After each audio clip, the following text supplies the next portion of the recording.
আসসালামু আলাইকুম। আমন্ত্রণ জাগো টিভি নিউজে। সঙ্গে আছি আমি আফরিন সুমনা। শুরুতেই জানিয়ে দিচ্ছি সংবাদ শিরোনাম। হয় লেবানন ছাড় নয়তো মর। ইসরায়েলকে 24 ঘন্টার আলটিমেটাম ইরানের। নেতানিয়াহুকে হুমকি দিয়ে যা বললেন কুদস ফোর্সের প্রধান। পাক প্রধানমন্ত্রী শেহবাজকে দিয়ে সুপ্রিম লিডার মুজতবা খামেনিকে হত্যা করতে চেয়েছিল যুক্তরাষ্ট্র ইসরায়েল। দ্য ন্যাশনের বিশ্লেষণ, যুক্তরাষ্ট্রের রাজনীতিকে চিরতরে বদলে দিয়েছে ফিলিস্তিন।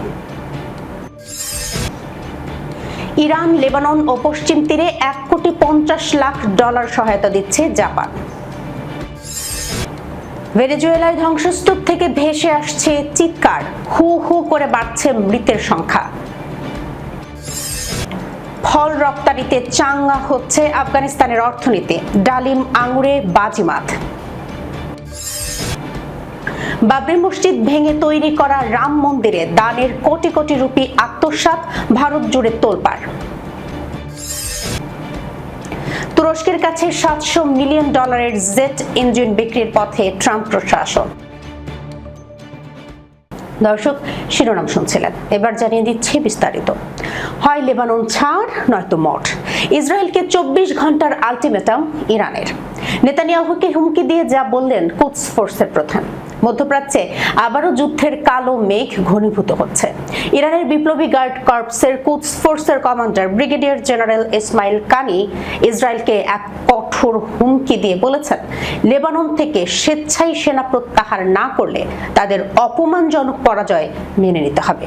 কানির এই বিবৃতি ইসরায়েলের বিরুদ্ধে ইরানের সম্ভাব্য সামরিক পদক্ষেপ নিয়ে বিশ্বমহলে নতুন উদ্বেগ তৈরি করেছে। আশুরা উপলক্ষে দেয়া এক ভাষণে কানি বলেন, যদি তোমরা স্বেচ্ছায় সরে না যাও, আগামীকাল তোমরা অপমান ও পরাজয়ের মধ্যে পালাতে বাধ্য হবে। তিনি স্পষ্ট করেন যে সমগ্র লেবাননকে ইসরায়েলি বাহিনীকে খালি করতে হবে, কারণ এই ভূমি প্রতিরোধের ময়দান, দখলদারদের খেলার মাঠ নয়। কানি ইসরায়েলের 2000 সালে লেবানন থেকে ঐতিহাসিক পশ্চাৎপদসরণের কথাও স্মরণ করিয়ে দেন, যা হিজবুল্লাহর জন্য একটি বড় বিজয় ছিল। কানির এই হুঁশিয়ারির পরপরই ইরান কি 24 ঘন্টার মধ্যে ইসরায়েলকে আক্রমণ করবে? এই প্রশ্ন সামাজিক ও আন্তর্জাতিক গণমাধ্যমে তীব্র আলোচনার জন্ম দিয়েছে। যদিও ইরানের পক্ষ থেকে কোনো তাৎক্ষণিক সামরিক অভিযানের ঘোষণা দেওয়া হয়নি, তবে বিশ্লেষকরা মনে করছেন এই ধরনের কঠোর ভাষা ইঙ্গিত দেয় যে তেহরান তাদের কথার জোরালো প্রমাণ দিতে পারে। গত 18 জুন মার্কিন ইরান সমঝোতার স্বাক্ষরের পর লেবাননে তাৎক্ষণিক ও স্থায়ী যুদ্ধবিরতি কার্যকর হওয়ার কথা ছিল, কিন্তু ইসরায়েলি বাহিনী দক্ষিণ লেবাননে তাদের নিরাপত্তা অঞ্চলে হামলা ও অবস্থান অব্যাহত রেখেছে। গত কয়েকদিনে ইসরায়েলি ড্রোন হামলা ও গোলাগুলিতে অন্তত 4 জন নিহত হয়েছে। অন্যদিকে হিজবুল্লাহ এই ঘটনাকে যুদ্ধবিরতির স্পষ্ট লঙ্ঘন বলে অভিহিত করেছে। ইরান তার কূটনৈতিক আলোচনায় লেবাননের প্রশ্নটিকে কেন্দ্রীয় করে রেখেছে। তেহরান চূড়ান্ত চুক্তিতে লেবানন থেকে ইসরায়েলি বাহিনীর সম্পূর্ণ প্রত্যাহারকে শর্ত হিসেবে দেখছে। কানির এই হুমকি মূলত আলোচনার টেবিলে ইরানের চাপ তৈরি করার একটি কৌশল হিসেবে দেখা হচ্ছে, যা ইঙ্গিত দেয় যে লেবাননের স্থিতাবস্থা নিয়ে ইরান আরো আক্রমণাত্মক ভূমিকা নিতে পারে। ইসরায়েলি কর্মকর্তারা স্পষ্ট জানিয়েছেন, হিজবুল্লাহ যতদিন হুমকি হিসেবে থাকবে ততদিন তারা দক্ষিণ লেবানন থেকে সরে আসবেন না। ইসরায়েলি প্রতিরক্ষা মন্ত্রী বলেছেন, বর্তমান নিরাপত্তা পরিস্থিতিতে তাদের সেনা প্রত্যাহারের কোনো পরিকল্পনা নেই। এই পরিস্থিতিতে ইরানের সামরিক হুমকি ও ইসরায়েলের অনড় অবস্থান মধ্যপ্রাচ্যে নতুন সংঘাতের ঝুঁকি তৈরি করেছে। কানির 24 ঘন্টার হুঁশিয়ারি বাস্তবে রূপ নেয় কিনা সেদিকে এখন বিশ্বের দৃষ্টি। পাক প্রধানমন্ত্রী শেহবাজকে দিয়ে সুপ্রিম লিডার মুজতবা খামেনিকে হত্যা করতে চেয়েছিল যুক্তরাষ্ট্র ইসরায়েল। প্রতিবেদনে বলা হয়েছে, ইরানের নতুন সুপ্রিম লিডার মুজতবা খামেনির সঙ্গে দেখা করার ইচ্ছা প্রকাশ করেছেন পাকিস্তানের প্রধানমন্ত্রী শেহবাজ শরীফ।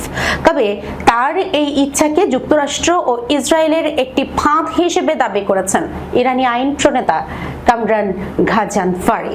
তিনি বলেছেন, শেহবাজ শরীফকে পাঠিয়ে মুজতবা খামেনিকে টার্গেট করার পরিকল্পনা করেছিল ইসরায়েলি ও মার্কিনিরা, যদিও তিনি তার দাবির পক্ষে কোনো প্রমাণ দেননি। ইরানি সামাজিক যোগাযোগ মাধ্যম ইতাতে গতকাল এক পোস্টে তিনি বলেছেন, মুজতবা খামেনিকে শহীদ করার যুক্তরাষ্ট্র ও ইসরায়েলের যে পরিকল্পনা রয়েছে, মুস্তফার সঙ্গে পাকিস্তানের শেহবাজ শরীফের দেখা করতে চাওয়া এই পরিকল্পনারই অংশ।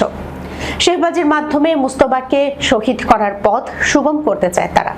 গত 28 ফেব্রুয়ারি যুক্তরাষ্ট্র ও ইরানের যৌথ হামলায় নিহত হন সাবেক সুপ্রিম লিডার ও মুস্তফার বাবা আয়াতুল্লাহ আলী খামেনি। এরপর দেশটির জাতীয় সুপ্রিম কাউন্সিল মুস্তফাকে নতুন প্রধান ধর্মীয় নেতা হিসেবে নির্বাচিত করে, যদিও তিনি এখন পর্যন্ত প্রকাশ্যে আসেননি। আয়াতুল্লাহ আলী খামেনি যেদিন নিহত হন সেদিন একই প্রাসাদে ছিলেন মুস্তফা, তবে তিনি বেঁচে যান, যদিও হামলায় গুরুতর আহত হন তিনি। দ্য ন্যাশনের বিশ্লেষণ, যুক্তরাষ্ট্রের রাজনীতিকে চিরতরে বদলে দিয়েছে ফিলিস্তিন। যুক্তরাষ্ট্রের কংগ্রেস প্রায় কোনো বিরোধিতা ছাড়াই প্রতি বছর ইসরায়েল সামরিক বাহিনীকে শত শত কোটি ডলার অর্থায়ন করে আসছে।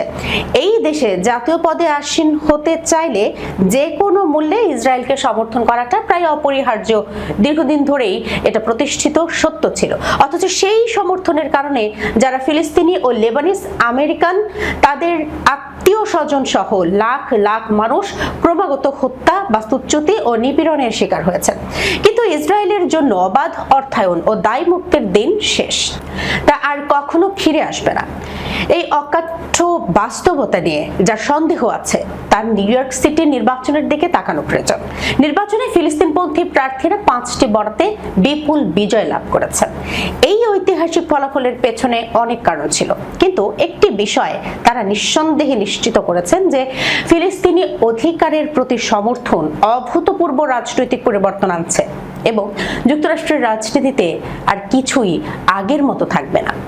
রাত 9টায় ভোট গ্রহণ শেষ হওয়ার প্রায় সাথে সাথেই এটা স্পষ্ট হয়ে যায়, নিউ ইয়র্ক সিটির উপর দিয়ে ফিলিস্তিনপন্থী একটি ঢেউ আছড়ে পড়ছে।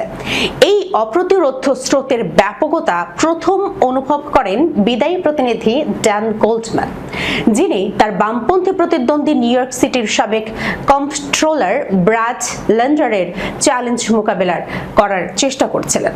গোল্ডম্যান তার পুরো রাজনৈতিক জীবনে ফিলিস্তিনিদের উপর ইসরায়েলের নিপীড়নের একজন সোচ্চার সমর্থক ছিলেন এবং এই প্রচারণার শেষ পর্যন্ত তিনি এই অবস্থান বজায় রেখেছিলেন।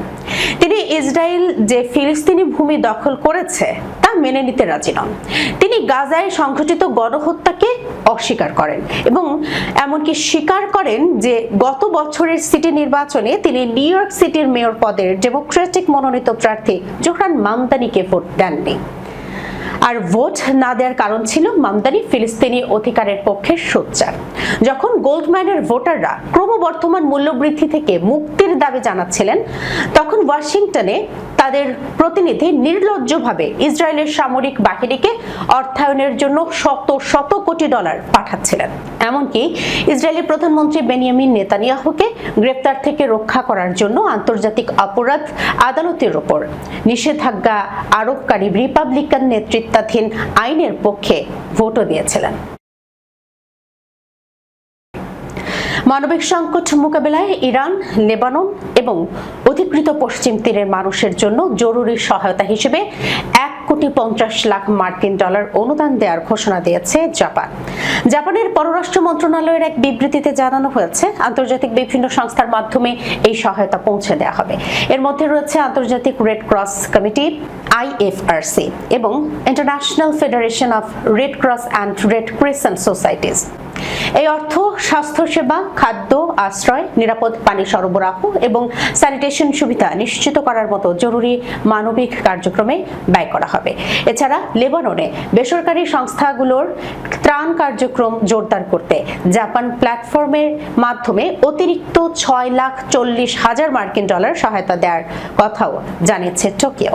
জাপান সরকার বলেছে, যুদ্ধ ও অস্থিরতায় ক্ষতিগ্রস্ত অঞ্চলের মানুষের জরুরি প্রয়োজন মেটাতে আন্তর্জাতিক অংশীদারদের সঙ্গে সমন্বয় করে এই মানবিক সহায়তা কার্যক্রম পরিচালিত হবে। সূত্র আল জাজিরা।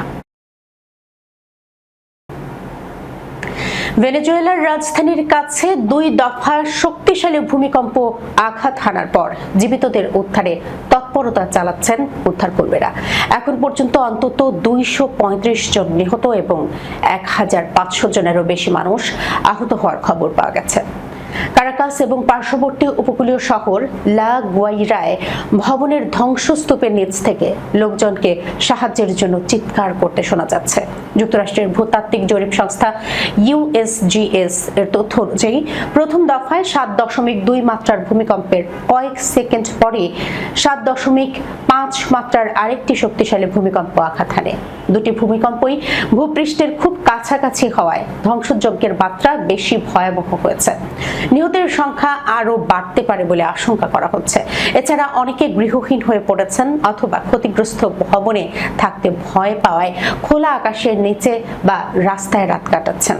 ভূমিকম্প দুটি ভেনেজুয়েলার স্থানীয় সময় বুধবার সন্ধ্যা ৬টা ৪ আঘাত হানে।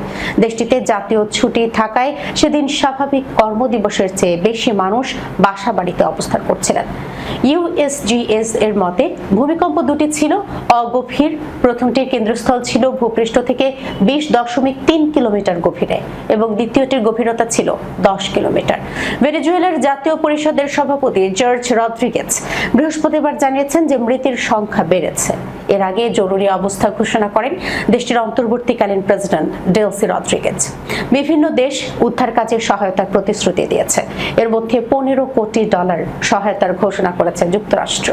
অনুসন্ধান, উদ্ধার এবং দ্রুত ত্রাণ কার্যক্রমে সহায়তা করার জন্য পরিবহন জাহাজ ও বিমান পাঠানোর কথা জানিয়েছে মার্কিন সামরিক বাহিনী। জর্জ রদ্রিগেজ জানিয়েছেন ২৫০টি ভবন ক্ষতিগ্রস্ত হয়েছে বা সম্পূর্ণ ধ্বংস হয়ে গেছে, যার বেশিরভাগই লা গুয়াইরা এলাকায়। একটি ১০ তলা হোটেল ভবন ধসে পড়ার দৃশ্য যাচাই করেছে বিবিসি। ফল রপ্তানিতে চাঙ্গা হচ্ছে আফগানিস্তানের অর্থনীতি। ডালিম, আঙুরে বাজিমাত। দক্ষিণ মধ্য এশিয়ায় অবস্থিত স্থলবেষ্টিত দেশ আফগানিস্তান দীর্ঘদিন ধরেই উচ্চমানের ফল ও কৃষি পণ্যের জন্য পরিচিত। Pakistan, Iran, Turkmenistan, Uzbekistan, Tajikistan ও চীনের সীমান্ত ঘেরা দেশটির রাজধানী কাবুল। ৩ কোটির বেশি মানুষ এই দেশে যুদ্ধ, রাজনৈতিক অস্থিরতা এবং দীর্ঘস্থায়ী সংঘাত কৃষিখাতের সম্ভাবনাকে বহু বছর ধরে ক্ষতিগ্রস্ত করেছে। তবে সাম্প্রতিক বছরগুলোতে ফল ও শুকনো ফল রপ্তানিতে উল্লেখযোগ্য অগ্রগতি দেখা যাচ্ছে। আফগানিস্তানের শিল্প ও বাণিজ্য মন্ত্রণালয়ের তথ্য অনুযায়ী ২০২৫ সালে দেশটি প্রায় ৩,১৭,৫১৭ টন তাজা ফল বিদেশে রপ্তানি করেছে। এসব রপ্তানির মোট মূল্য প্রায় $১৪,২০,০০,০০০। সংযুক্ত আরব আমিরাত, তুরস্ক, পাকিস্তান, কয়েকটি ইউরোপীয় দেশ এবং মধ্য এশিয়ার বিভিন্ন বাজারে এসব ফল পাঠানো হয়েছে। রপ্তানিকৃত ফলের মধ্যে ছিল আপেল, ডালিম, এপ্রিকট, আঙুর, খরমুজ, তরমুজ, ডুমুর সহ বিভিন্ন জাতের ফল। কৃষি পণ্য সংরক্ষণের জন্য দেশজুড়ে আধুনিক কোল্ড স্টোরেজ নির্মাণে গুরুত্ব দিয়েছে আফগান সরকার। এখাতে বেসরকারি বিনিয়োগ উৎসাহিত করতে কোল্ড স্টোরেজ নির্মাণের উপর ৫ বছরের কর অব্যাহতি ঘোষণা করা হয়েছে। আফগানিস্তানের দক্ষিণাঞ্চলীয় কান্দাহার প্রদেশ থেকে ২০২৫ সালে প্রায় ২১,৮৭০ টন ডালিম রপ্তানি হয়েছে। কান্দাহারের কৃষি পরিচালক আইমাল হাকিমি জানান, এর আগের বছর যেখানে মাত্র ৭,০০০ টন ডালিম রপ্তানি হয়েছিল, সেখানে ২০২৫ সালে রপ্তানির পরিমাণ ৩ গুণেরও বেশি বেড়েছে। বর্তমানে কান্দাহারের ডালিমের প্রধান বাজার মালয়েশিয়া, রাশিয়া, পাকিস্তান ও উজবেকিস্তান। ভারতের প্রধানমন্ত্রী নরেন্দ্র মোদীর উদ্বোধন করা অযোধ্যার রাম মন্দির আবারও আলোচনায়। তবে এবার ধর্মীয় নয়, বরং কোটি কোটি রুপির অনুদান আত্মসাতের অভিযোগকে কেন্দ্র করে ভারত জুড়ে শুরু হয়েছে তীব্র রাজনৈতিক ও সামাজিক বিতর্ক। উত্তরপ্রদেশের অযোধ্যার অবস্থিত এই মন্দিরটি বর্তমানে ভারতের অন্যতম বড় তীর্থস্থান।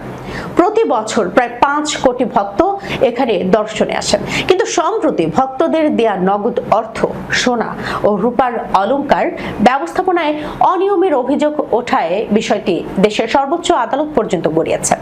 ঘটনার নিরপেক্ষ তদন্তের দাবিতে সুপ্রিম কোর্টের তত্ত্বাবধানে কেন্দ্রীয় তদন্তের আবেদন জানিয়েছে একাধিক আবেদন জমা পড়েছে।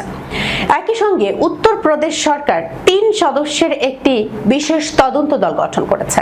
তবে মন্দির পরিচালনাকারী শ্রী রাম জন্মভূমি তীর্থক্ষেত্র ট্রাস্ট সব অভিযোগ অস্বীকার করেছে। প্রায় 2.7 একর জায়গা জুড়ে নির্মিত 3 তলা এই মন্দিরে প্রতিদিন গড়ে 70 থেকে 80 হাজার দর্শনার্থী আসেন। ছুটির দিন ও ধর্মীয় উৎসবে এই সংখ্যা কয়েক গুণ বেড়ে যায়। ভক্তদের অনুদান সংগ্রহের জন্য মন্দির চত্বরে প্রায় 35টি দান বাক্স রয়েছে। ভারতীয় সংবাদ মাধ্যম হিন্দুস্তান টাইমসের তথ্য অনুযায়ী 2024-25 অর্থ বছরে ট্রাস্টের আয় ছিল 3.27 বিলিয়ন রুপি। বিপুল এই আয়ের কারণে এটি দেশের অন্যতম ধনী ধর্মীয় ট্রাস্টে পরিণত হয়েছে। সম্প্রতি অযোধ্যার সাবেক এক স্থানীয় বিধায়ক অভিযোগ করেন মন্দিরের অনুদানের অন্তত 7 কোটি রুপি গায়েব হয়ে গেছে। তবে ট্রাস্টের সাধারণ সম্পাদক চম্পত রায় এই অভিযোগ নাকচ করে বলেন, দানবাক্স খোলা থেকে অর্থ গণনা পর্যন্ত পুরো প্রক্রিয়া নজরদারির আওতায় এবং নিরীক্ষার মাধ্যমে সম্পন্ন হয়, তাই অনিয়মের সুযোগ নেই। এই বিতর্কের সূত্রপাত করেন ট্রাস্টের সাবেক হিসাব রক্ষণ কর্মকর্তা মহিপাল সিং।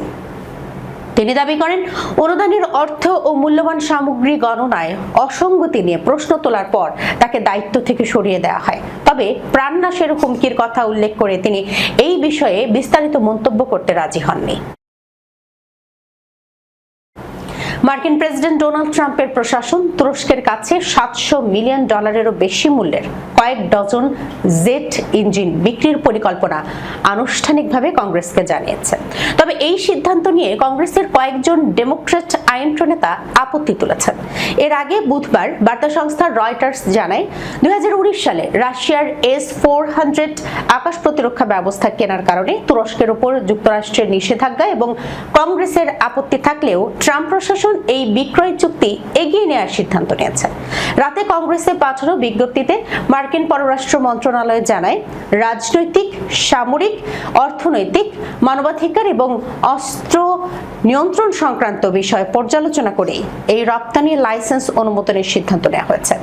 আগামী মাসে আঙ্কারায় অনুষ্ঠিতব্য ন্যাটো সম্মেলনের আগে এই পদক্ষেপকে তুরস্কের প্রেসিডেন্ট রিসেপ তাইপ এরদোগানের প্রতি সদিচ্ছার বার্তা হিসেবেই দেখা হচ্ছে। ট্রাম্প এরদোগানকে যুক্তরাষ্ট্রের গুরুত্বপূর্ণ মিত্রদের একজন হিসেবেই বিবেচনা করেন। কংগ্রেস চাইলে আগামী 15 দিনের মধ্যে যৌথ প্রস্তাব এনে এই বিক্রয় চুক্তি আটকে দিতে পারে। তবে সেটি কার্যকর করতে হলে প্রতিনিধি পরিষদ ও সিনেট উভয় কক্ষের অনুমোদন প্রয়োজন হবে।